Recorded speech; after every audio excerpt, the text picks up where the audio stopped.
Welcome back. My sister-in-law snooped and stole our baby's name, then announced it right after she gave birth, but her face immediately dropped when she realized that we tricked her. I have been married to my husband Kevin for 5 years. We have a 3-year-old daughter, and I'm currently pregnant with twins. My brother-in-law, Terrence, has been married to his wife Jess for 7 years. Jess and I are total opposites. Jess is an extrovert. She's kind of loud, boisterous, and some would even say abrasive. I'm an introvert. I'm not quiet or shy, but I am reserved. I'm also very observant. The first time I met Jess, I told Kevin that we would be like oil and water. We have never been overtly hostile towards each other, but also have never gone out of our way to bond. Jess and I have been in a one-sided beef since the day Kevin and I started dating. I give her zero thought if I don't have to, and yet I live rent-free in her mind, based on snide comments she's made over the years. The reason why is jealousy. Kevin and I dated for only a year before we got engaged. We then were married within 6 months of that engagement, had an actual wedding with a ceremony and reception, went on a honeymoon, bought a house in the suburbs, and got pregnant in rapid succession.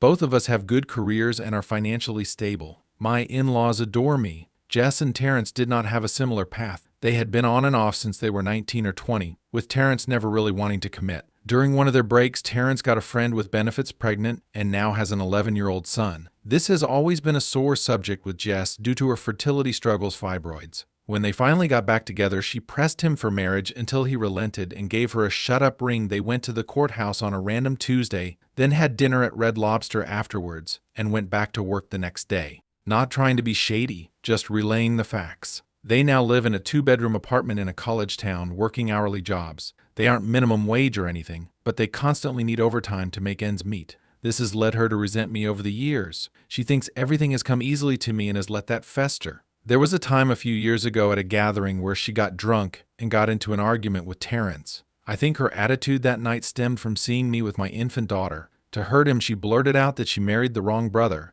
Everyone was shocked. I wasn't. She just said the quiet part out loud and revealed what I already knew. So I poked her a little and said, "Really? Which one?" That's kind of gross, since both were minors when you met them. Kevin and Terrence also have a younger brother, Tim, 28. Boy, did she fly off the handle after that. To this day, she claims to have no memory of that night. Anyway, now I know there is a new reason why she resents me. Unfortunately, Terrence and Jess had fertility issues for several years before finally having their son a couple of weeks ago. Prior to this, Jess was very odd towards us when I was pregnant with our daughter. The best way to describe it is hot and cold. One minute, she pretended like she didn't care while we were talking about it at family gatherings. The next, she was volunteering to throw the baby shower. I gave a firm no to that. We both assumed the behavior was because of their fertility issues and didn't think too much of it. But the strangest thing she did was almost demand to know what we were naming our daughter before we announced it. She asked us constantly after our gender reveal and got visibly annoyed when we just laughed her off and said it was a secret. We couldn't understand why the hell she cared so much, as she was not expecting it this time. Regardless, we didn't share the name with anyone. When our daughter was born and her name was finally announced, Jess was kind of obsessed with it.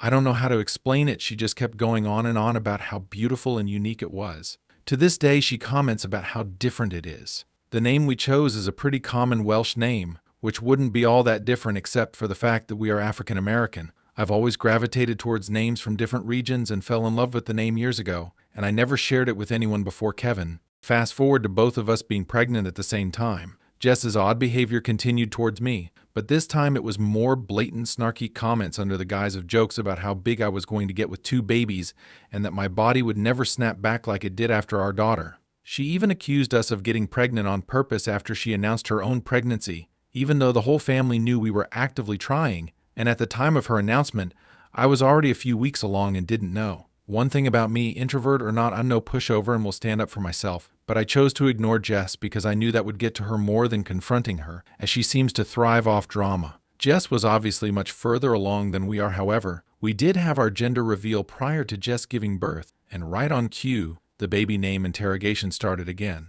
Because they decided not to find out the gender of their baby in advance, Jess kept hounding us for both of the names we had already picked out, but again we declined to answer. After days of this, I got annoyed and asked Kevin if he thought the reason for her insistence was so she could use the name first, since she was due first. He kind of chuckled until he realized I was serious and said he didn't think so, but that anything was possible. So I said, let's test it. We were due to host my father-in-law's birthday at our house a couple weeks later, and I decided to leave something in the unfinished nursery with a girl and boy name on it and see if Jess went snooping. Kevin thought it was silly and said he would give me $20 if she did. I went on to some site where you can order custom name wall decals and put in the names Aria Rose and Sebastian Ali. These are names that we like but aren't remotely close to what we chose. This will also be our last pregnancy, so even if Jess did use them, we wouldn't care. I didn't complete the order. I got to the final page and then printed it out and hid it in a dresser drawer in the nursery. The party goes off, but because we were busy hosting, we never noticed if Jess disappeared for any extended period of time. When I went into the nursery the next morning, nothing was out of place, and the order sheet was still in the exact location, so we both just went, and forgot about it. I did, however, notice that Jess never asked us about the names again. Then Jess gives birth. We went to the hospital to give our congrats. When we go in and see the baby, I asked what his name was, and man, I cannot properly explain the poop-eating grin that came over Jess's face as she says, Sebastian Ali. I mean, she was really proud of herself, and honestly, it's the most vindictive I have ever seen her look in the years I've known her. But instead of reacting how she was expecting, I performed like I had graduated from Juilliard. Oh my God, that's such a great name. He's so cute. Look at his whittle face. Oh, I just love him so much. Welcome to the world, Sebastian. Auntie is going to spoil you rotten. I am laying it on thick without an ounce of bother. The range of emotions on Jess's face went from shock to confusion to rage in a span of maybe 17 seconds. Meanwhile, my husband is holding in the laugh of the century. We later say our goodbyes, and he gives me a $20 in the elevator while almost crying laughing. All I could say was, like I thought, this was 2 weeks ago and we haven't seen them since because we wanted to give them time to settle in with the new baby. I have heard from my mother-in-law that Jess doesn't seem as thrilled about motherhood as she thought she would be, considering how long it took them to conceive, but she said it might just be baby blues. Well, obviously. I think she's just disappointed that her petty move didn't have the desired effect on us. I did share this with my sister, and while she laughed initially, she did say it was kind of an awe move. So, am I the a-hole? Update 11 days later. I haven't seen or heard from Jess since that day in the hospital. Terrence also hasn't communicated much with Kevin other than sports talk. However, my mother-in-law has been with them almost every day. She came over yesterday to go over some last-minute things for our baby shower that we are having the Saturday after Halloween. I am not due till late January, but with the holidays and twins tending to arrive early, we just wanted to get it out of the way. Anyway, after finalizing some things, I asked mother-in-law how Terrence and Jess were doing. She sighed, leaned back in her chair, and said, "Girl, it's a mess." She goes on a long word vomit that I will have to summarize. Basically, they've been at it since before the baby was born. When they were discussing names, Jess's list only consisted of girl names. When Terrence asked, what if it's a boy, Jess was adamant that it wouldn't be, but if it was, they would just use Terrence Jr. This caused an argument because Terrence's 11-year-old was not named after him, and it would be petty to name the second son a junior. Unbeknownst to me, Jess was having severe anxiety over not the name but the gender of their baby, so much so that she refused to find out early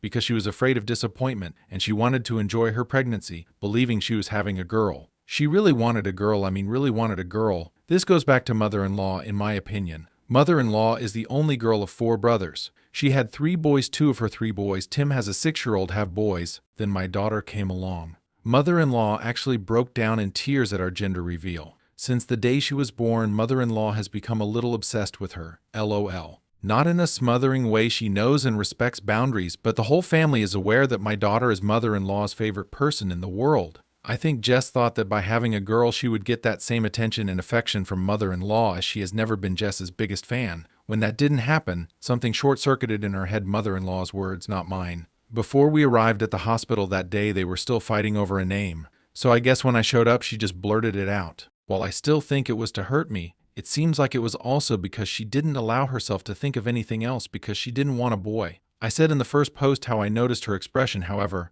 I completely failed to notice Terrence's. He was pissed. Jess had never mentioned that name to him prior, and he had no clue where it even came from. He also hated it. He refused to sign off on that, and they left the hospital without a name. In our state, you only have 7 days from birth to register a name. She eventually told Terrence to pick the name himself and that she didn't care anymore. So he did. He swapped out Sebastian for Jordan but kept Ali. Yes, after Michael and Muhammad, LOL. According to mother-in-law, since they've been home, Jess has shut down emotionally. She's been doing all the motherly things, but there's a disconnect there. Mother-in-law said she finally broke down to her a few nights ago that she'll likely never have a daughter due to her age and what it took to get pregnant in the first place. I think that will bring them closer together since mother-in-law never got the daughter she wanted either. I also felt bad hearing that because regardless of how I feel about her as a person, I do have a heart and would never want to punch down on her if she's in the throes of PPB. Jess still hasn't admitted to snooping, so I haven't admitted to setting her up. A few comments said I should never confess, but I think I will at some point, mainly because I don't care. LOL. I am more than willing to burn a bridge while still standing on it, but now simply isn't the time. If you like this video, hit that like and subscribe button.